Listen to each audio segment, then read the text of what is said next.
Hey Clutch, just addressing one of your videos, specifically the one on God being a scientific question.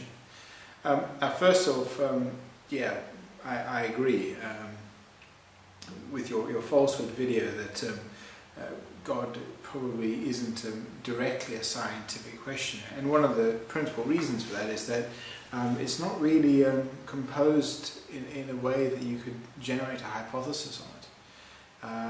You couldn't generate a series of falsifiable conclusions, not without specifying much more exactly what God you're talking about. A good example of this, the strictly deist God is basically outside of scientific inquiry, one that doesn't do anything, isn't testable, it has no interaction with the natural world, and so therefore exactly what test would you make?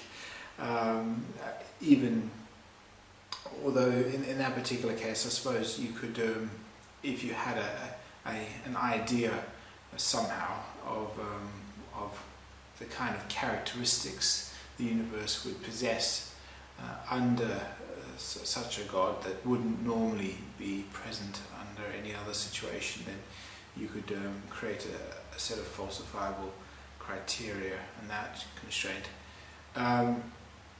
But that's not typically the God that people believe in, and I think this is where there's a little bit of a handle.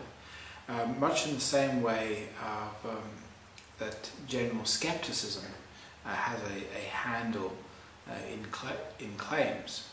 If the person makes a sufficient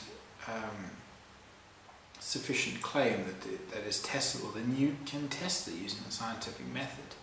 If a person claims that they are psychic, this claim in and of itself is not a scientifically testable hypothesis. But if they claim that they can pick out cards shuffled at random accurately 9 times out of 10, suddenly this becomes a testable hypothesis. And so I think that a God that is more constrained would be in this category. Furthermore, I think any God that actually wishes to be known could certainly generate evidence, and I mean genuine scientific evidence for his existence. In fact, I think the fact that no evidence exists and that one of the characteristics of this deity is supposed to be the desire to be known is in itself telling. However, there is one somewhat interesting sideline to this. I remember, I think it was Michael Shermer mentioning one unfortunate argument against this idea, and that is this principle that any sufficiently advanced technology is indistinguishable from magic. So, if you had a seemingly divine being suddenly appear before you and commit himself to extraordinary acts of magic that we would expect would only come from a god, it's quite possible that it's simply an extraterrestrial that's several thousand years in front of us, or several million years in front of us. There's nothing precluding such a thing. In which case we wouldn't be able to tell the difference. It would be very possible that this extraterrestrial would obey all the precepts, including the ability to construct galaxies or universes or worlds, life, consciousness, all these sort of things, the things that we typically ascribe to a deity. Surely a sufficient level of technology could do the same.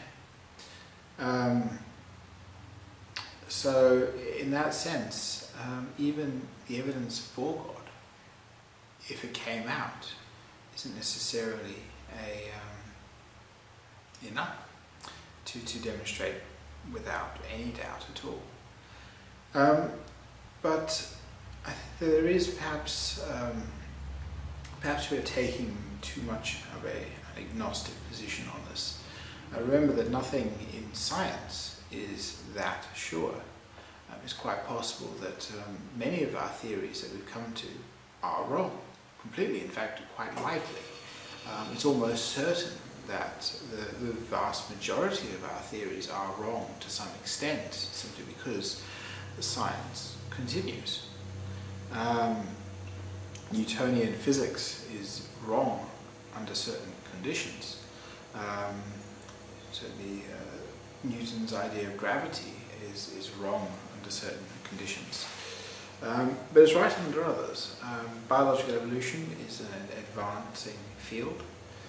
Certainly we don't understand it completely, but we have a pretty good grasp on it. But nevertheless, many things in it are almost certainly wrong. And yet, it's still science. And this is something I think is important to note, is that science is the art of the probable. And I think from this perspective, I think God can fit under these criteria, as long as this deity is at least sufficiently defined to allow for inquiry. And I think one of the criteria is that the God would wish to be known, and from that perspective I think that it may still well be a scientific question, and the fact that we have no evidence, no seeming physical evidence, is in itself evidence of absence. Anyway, give us your thoughts.